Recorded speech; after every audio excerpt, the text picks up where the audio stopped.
The bids are in. The gavel is dropped. Ladies and gentlemen, here at WineBid, we are finally hammered. That's right. This is WineBid podcast dedicated to all things wine value, wine retail, wine auctions, and just wine. My name is Jeff McGurn on the WineBid marketing team. With me, as always, is our wine expert, Paul, the defender of Demi-Sec Walker. All right, Paul is, that's what people know him as in the wine community. You'll often hear people say, "Hey, defender," and they're talking about Paul. I like that. That's a good one. Yeah. I like it.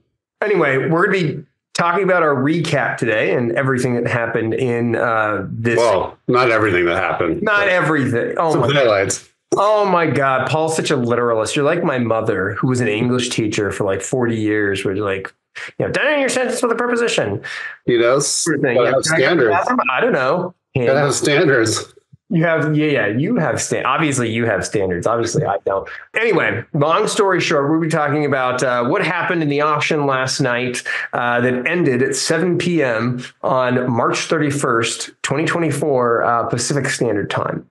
7 p.m. was Pacific Standard Time. The date, I guess, is actually it's daylight savings time now. So it's still Pacific Standard Time. So. Aren't you supposed to, specify if it's daylight savings or not? That, as far as I know, that is not a requirement. Okay, I don't know anything. Time is an illusion. So anyway, exactly. I want to talk about some of the big movers that we saw. Right, probably the two biggest ones. You and I have been talking about this a little bit. We were like shocked at these Whitcrafts. Both from 97. I think we had more than one Whitcraft, more than two Whitcrafts. Both from 97. Did we have two of each of those? We had two of one. Yeah, there were multiple bottles of Whitcraft in yesterday. But massive jumps. I mean, we're talking starting at $40, hammering at $190, right? That was for the 97. That was for the 97 Nacido. That's not the sort of, I want to say, the rarer designation. Well, you're talking about the Nacido Q Block. Q Block, right. The rare designation started at $50, so we thought it would go for $10 more than the regular Nacido, non-designated Nacido. 20% or 25% premium on that non-designation. No, it went for $275 for a 450% increase. Now, a little bit of investing advice here. Oh boy! On the Jeff's investing corner. Yeah, Jeff, a resident wine investment expert. If you're going to call me a wine expert, I'm going to call you a wine investment expert. So. I mean, in a way, I am. If we consider investment advice in arrears.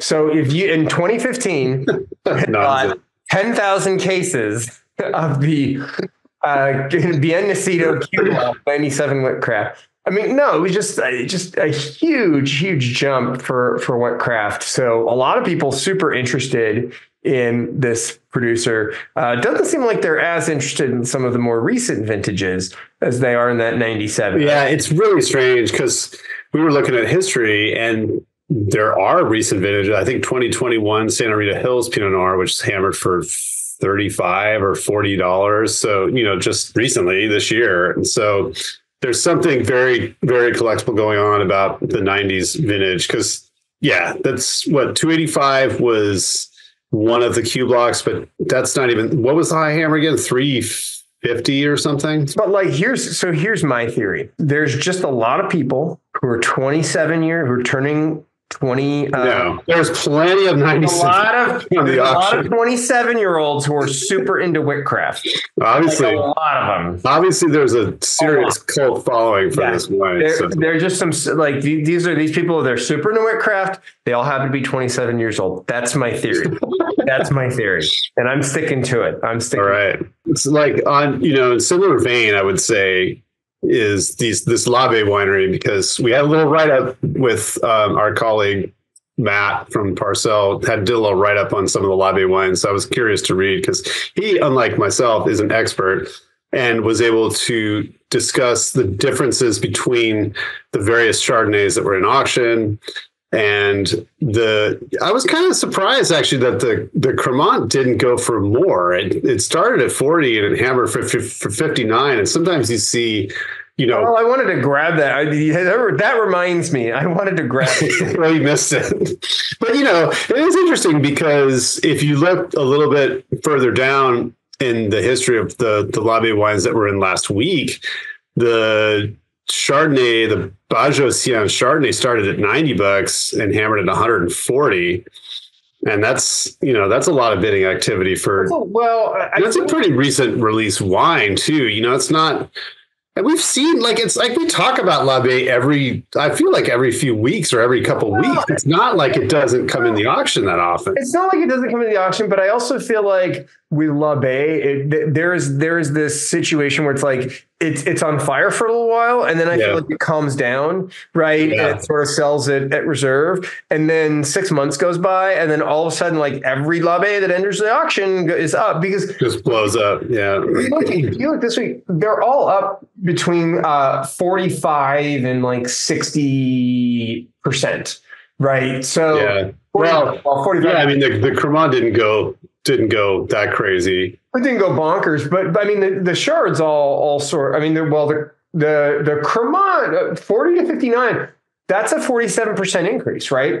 So you compare that to the 2019 Lias Chardonnay. That one 100 to 145. That's a 45% increase. So technically by percentage wise, the Cremant outperformed the Lias, right? And really the Bajocian 90 to 140. That's a 55.56% increase. And then the 19, but actually the other Bajocian was a 56.67. So I mean, it's remaining pretty consistent with where I feel like they end up, but these all seem to, in a short period of time have jumped, 45 to almost 60% in value. Yeah. No, it's true.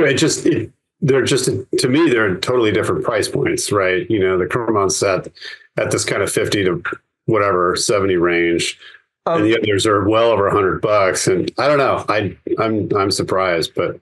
And also, like classic producers like Tissot are also getting pushed up. It looks like there were some Trousseau. I was just going to mention that the Amphore aged Trousseau. We mentioned this, but $40 to $71. I mean, that's an interesting one, just because I think there's always going to be a segment of the population that's really into like Jura, natural wines, if you will.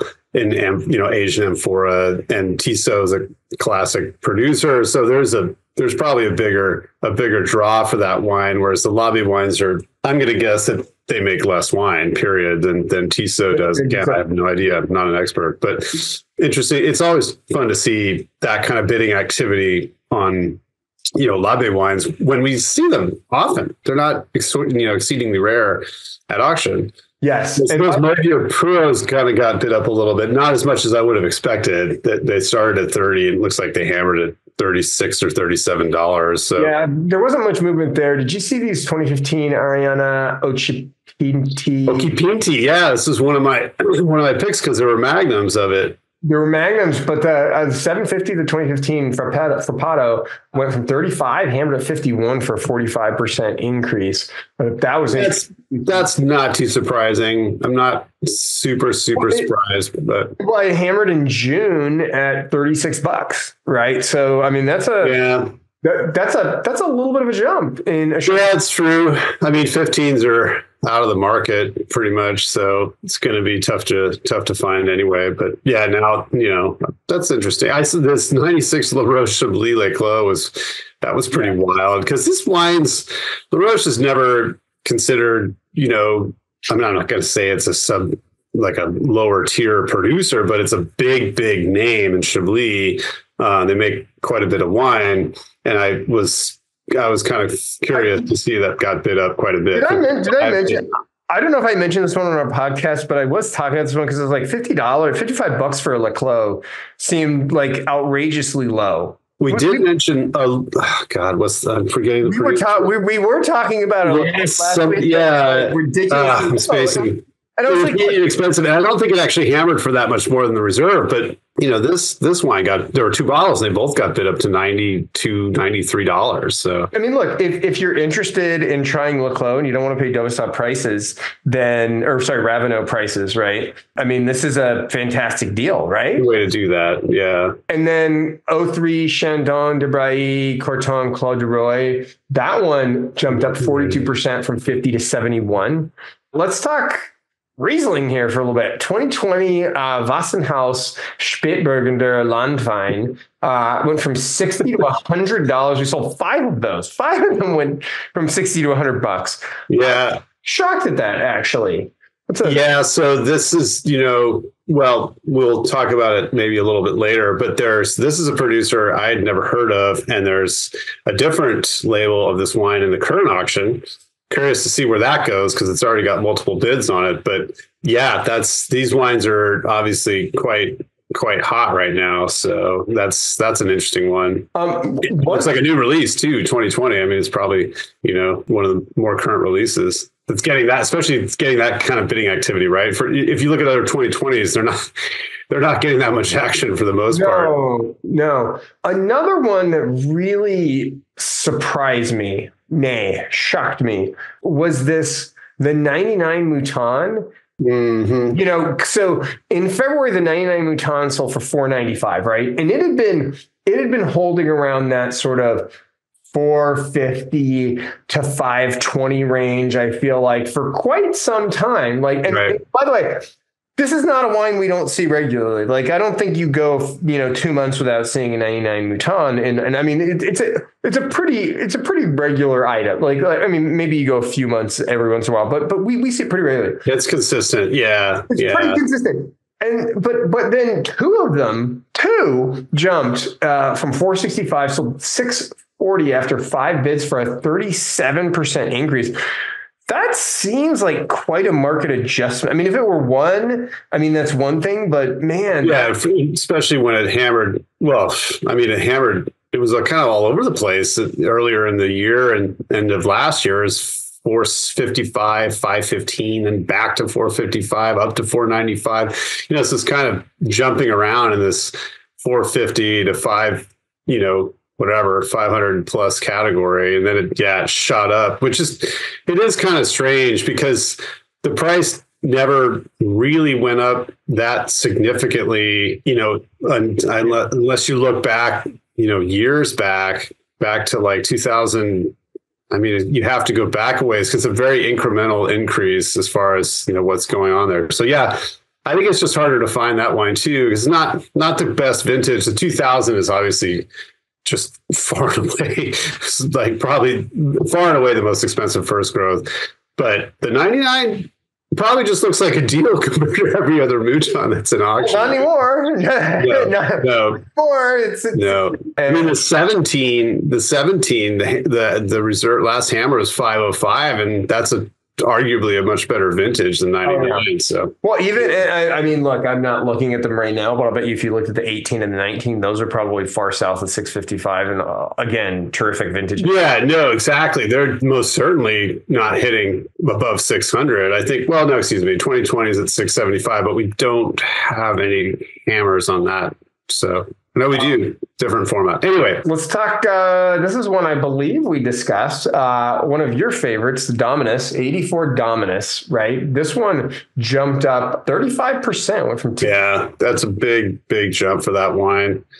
Yeah, we had a little.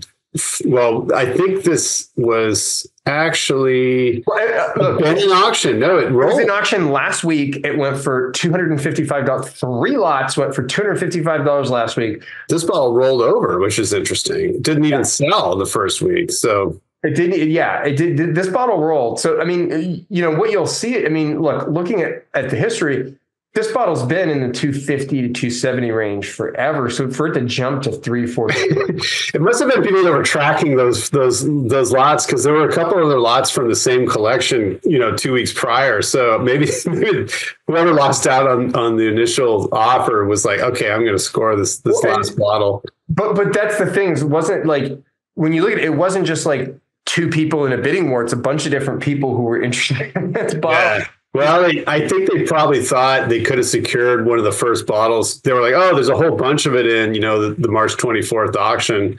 But the problem is 3 bottles, 3 out of the 4 did sell. So all the people who bid on it, they all know someone turning 40 this year, or they're turning 40 this year. That's a really classic wine. And I was looking back in the history, and there's some big gaps in time, where we haven't seen it, like late 2021. It didn't hit the auction until August of 2022. So it's not something that pops up all the time. We do see Dominus pretty much every week, but 84 is getting harder to nail down. So, and it's just such a classic producer. I mean, I don't know. I'm biased. I've always loved Dominus, but I know you're Dominus fanboy. We know. Well, they age really well, and they've done incredibly well in tricky vintages, like we mentioned a couple of weeks ago. We're actually talking about this collection, so somebody's gonna be stoked on that wine. Before we move on to unique lots and some of the more unique stuff that hammered last night.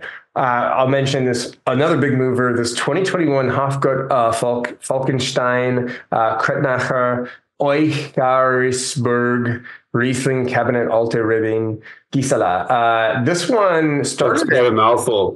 Yeah, started at 50, hammered at 110 for 120% increase. I think you should repeat this like 4 or 5 times to make sure everyone knows exactly what you're talking about.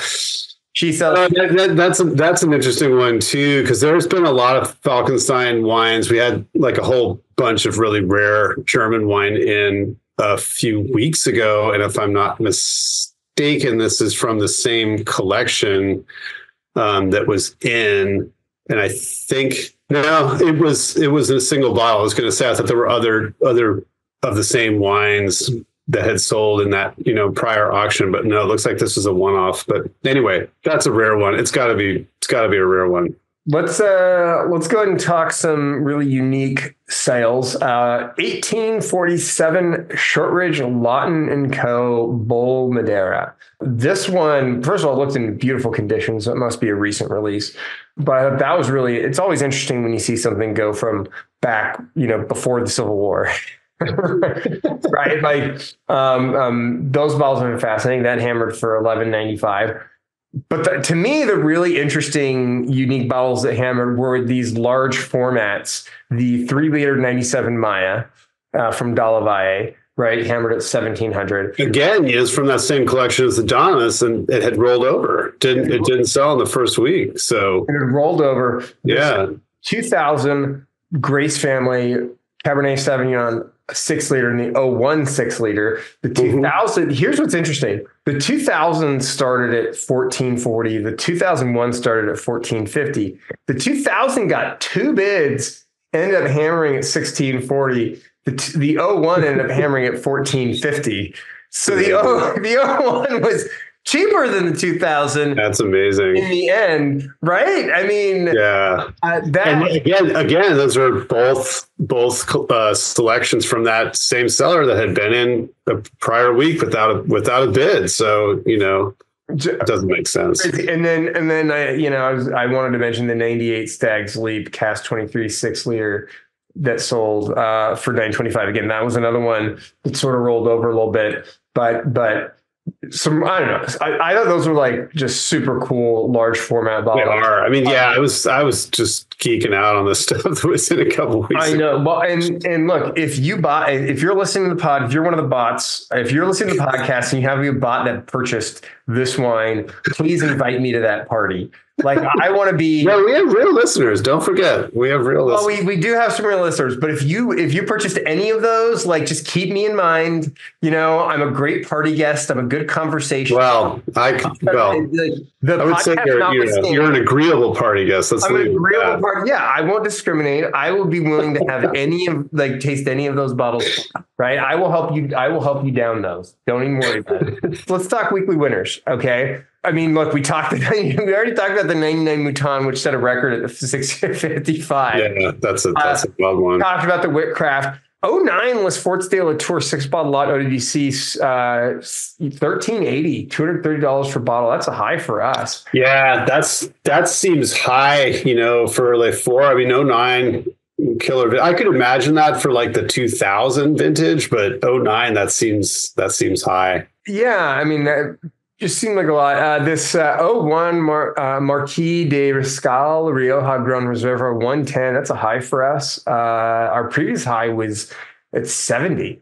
But it was interesting to see those. It's, I guess now it's got 20 plus years on it. So it still seems like a young wine, especially Rioja Gran Reserva, but that is kind of interesting to see it go that direction. 2012 Pierre's Colomare Saint-Aubin en Remilly. these Saint-Aubins from Colomare, they just never cease to amaze me. They're just we were talking about this last week. Like, I've always thought like you always, I mean, I feel like I always hear on like read and hear podcasts, but like everyone's like great value in Saint-Aubin. Like, maybe not anymore. Like, well, that's just it. You've got to do your homework. You've got to try different producers, and you're not necessarily going to see them at auction, but they're not all great. Colomare is obviously, its reputation and has obviously been firmly established for years, but yeah, I mean, these are also, again, these are like wines you just can't find. You can't find a 2012 Saint-Aubin probably hardly from anywhere,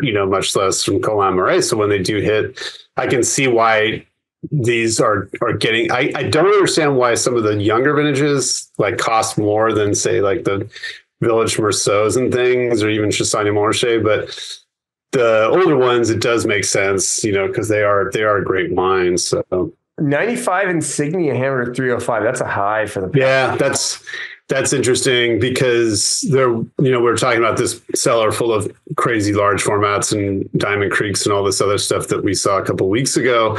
And I think, there was some older Insignia in there too that wasn't past the 300 mark. And I would have expected other bottles to actually hammer higher than the 95, but that's an impressive hammer. A couple of done set records. '01, Al Mountain at 305. Most recent hammer was '04 in just last month. That's got to be the first example of a 2000s vintage done for going for over 300. I mean, again, I'd have to check, and some of the like the trailer and some of the other designated labels go for more, but that's got to be a high for anything from the last 25 years. That's pretty impressive. Well, and then the 94 hammered at 340. Yeah, that's wild. Up from 283 in 2022. And most recently in December, it was hammering another auction house at 172. Yeah, but these 94s, people want them. The prices are going up. Like, it's kind of like reminds you of, like 74 and now 78, and then some of the, 91s. 94s, they're all getting pushed up. 87 is another one. That's like a sort of a classically unsung Napa vintage, and now the prices are going crazy. But similar with 94, that's impressive. This O2A brew, Thoravios, hammered at 750. The O2 hammered at 750. Yeah, that's a big one. That's a big hammer. Up from 600 in January at another auction house. The 2000 Domaine de la Romani Conti, $16,720. Most recent hammer at another auction house in February was at 14 grand. That's a pretty big movement, I feel like, for DRC, especially when I don't know. I keep saying this, and I feel like I keep seeing this. We keep seeing the top end Burgundy Grand Cru come down. I mean, you listen to the stuff we're talking about, and you don't hear a lot of like DRC. You don't hear a lot of Grand Cru Burgundy. Whereas I feel like a year ago, that's like all we were talking about. It's like everything. Yeah, a lot of those rare bergs were getting pushed up to stratospheric prices.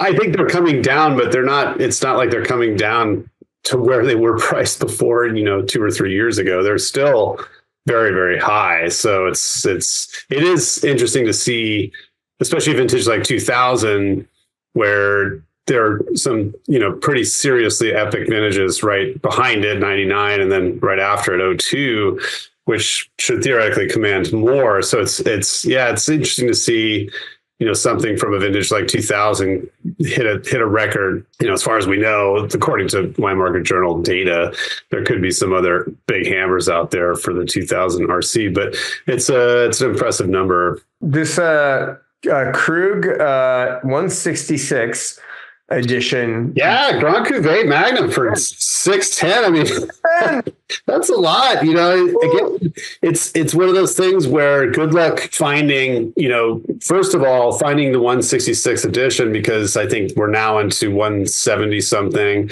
And second of all, in large format. So I can see if you had this wine before, or you've had a collection of it and how it's been progressing over the years, this could be very, very appealing. I love Grand Cuvée.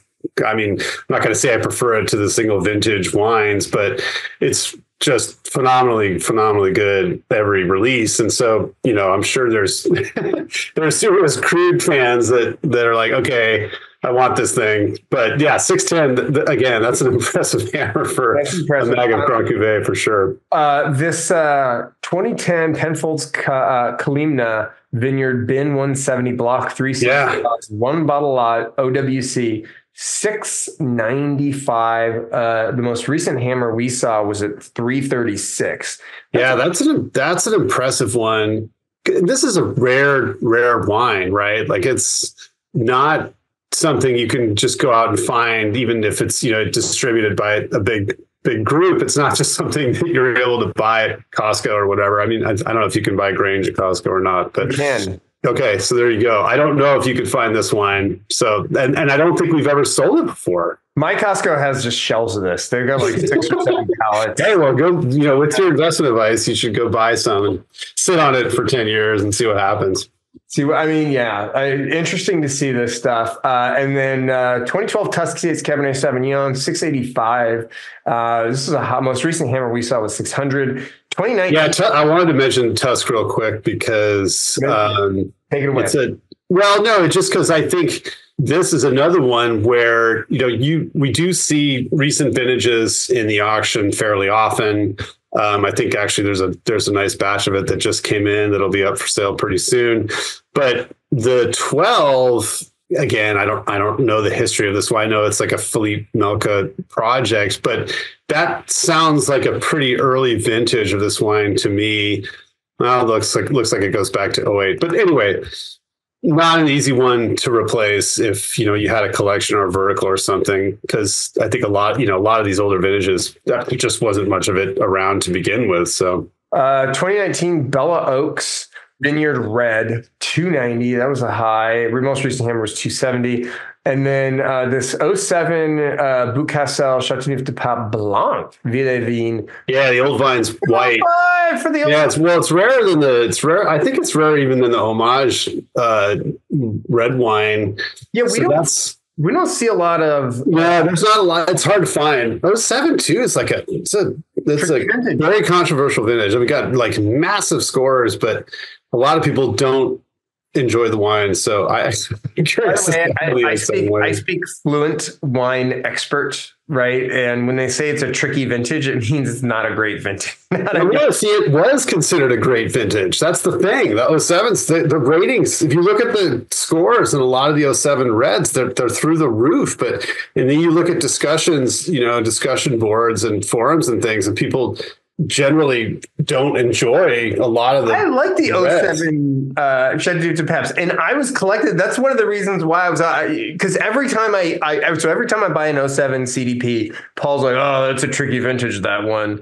Right. And I've had a few, and I had to agree with a lot of people where they were just totally over the top, overripe, like out of balance, didn't think they were going to age well. I don't know.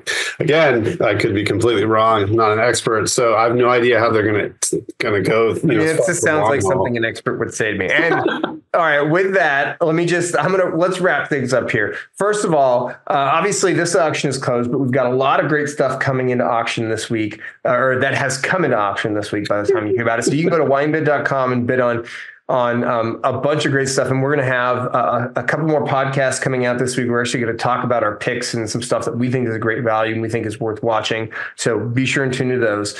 And then we also have a $15 WineBid credit or $15 off of a purchase of $150 if you use the coupon code DEFENDER, DEFENDER, because Paul is the defender of demisec. Defender of demisec. That's an interesting one. Defender of demisec. Okay, well, I'll try and defend some demisec for the rest of the week. I would really appreciate that, Paul, because it is in danger. And with that, this has been WineBid's Finally Hammered podcast. This is Paul Walker and Jeff McGurn wishing you happy bidding and cheers. Cheers.